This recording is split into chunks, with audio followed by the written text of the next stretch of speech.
Hey everybody, it's Mr. Shore. I have another lesson for you today. That lesson is going to be on conflict. Now, what is conflict? Simply put, it's a problem. It's a struggle between opposing forces. You face problems every day in life. You have problems in all your stories that you read, all the good ones at least. The problem or conflict in a story occurs when the main character, who we also know as the protagonist, when the protagonist or the main character wants something, but is prevented from getting that, whatever it is. Now, the person or thing preventing the main character from getting what they want, that's called the antagonist. So, this issue between the protagonist and the antagonist, this problem, typically occurs somewhere from the initiating event and the rising action.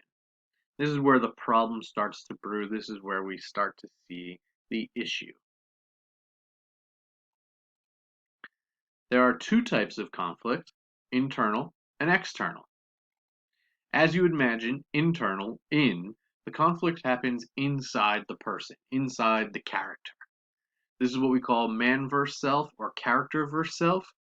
It usually involves a decision. It happens between the person's mind or in the person's heart, their feelings. Their thoughts or feelings are usually what are conflicted. Think of yourself. You have a big test in Mr. Shore's class to study for, and you want to do well, and you know to do well, you're going to have to study for it. But while you're home, you really want to play Fortnite. You have a decision to make. You have to either study for the test or you have to play Fortnite. This is an internal conflict. This is a character versus self conflict where the thought is getting in the way of what you want. The thought of playing Fortnite is getting in the way of you doing well on your test. That's internal conflict. External conflict is the opposite. It doesn't happen inside the character, it happens outside the character. Some outside force is causing a problem and preventing the main character from getting whatever it is they want. There are several different types of external conflict. The first type, very simply, is man versus man, character versus character. In this top right picture from Calvin and Hobbes, we have Calvin arguing with Susie. When two characters are verbally arguing, when two characters are in a physical fist fight, that is character versus character conflict. The next type of conflict is character versus nature. Over here on the right, we have a firefighter battling the elements and putting out a fire. Over here, all the way on the left, we have a bear eating a person. Those are both man versus nature. These are things that occur in nature. Additionally, and I don't have it on this slide, but very relevant to the times, any kind of virus or sickness, that's also man versus nature, character versus nature. That sickness occurs in nature, the disease occurs in nature, and then infiltrates the body. So that's actually a character versus nature conflict. In the middle here, we have a man being attacked by his cell phone. Character versus technology is another type of external conflict. Anytime technology is not working properly, or in those science fiction movies where the technology turns against humans and causes a problem, that's character versus technology. Next to the man on the left, we have a ghost. That would be characterized as character versus supernatural. Supernatural means it's something that is not of this world. Ghosts, zombies, vampires. A lot of monster movies are character versus supernatural conflicts. Now, I get this sometimes from students. Mr. Shore, ghosts are real. I'm not arguing if they're real or not real, but whether they are real or not, they're not of this world. This world is human beings living. The ghosts, zombies, they're undead. They're not living. They come from a supernatural world. So that's character versus supernatural. And finally, over here, this is a famous picture of a protester standing in front of some tanks. This would be character versus society.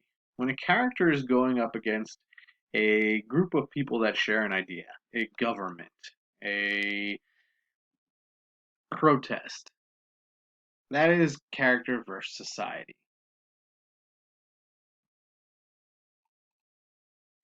So I have some examples for you to try out.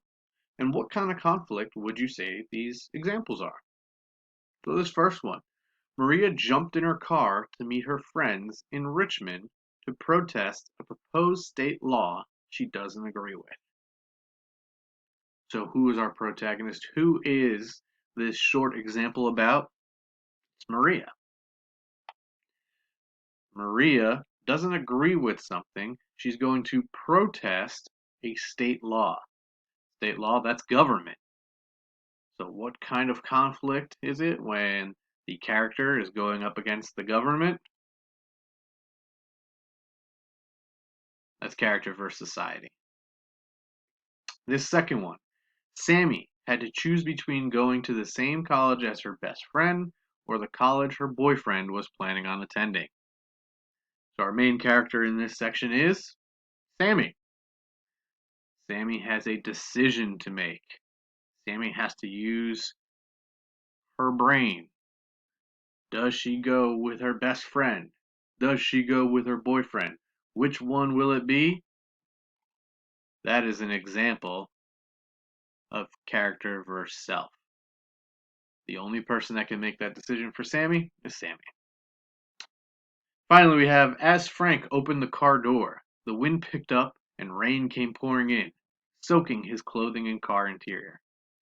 So who's our protagonist? Frank. And what problem is Frank encountering? His clothes are wet, his car is wet and ruined. And what caused all this chaos? Wind, rain. Those are natural elements, which makes this character versus nature. So that's conflict. Please reach out if you have any questions. I hope this was helpful.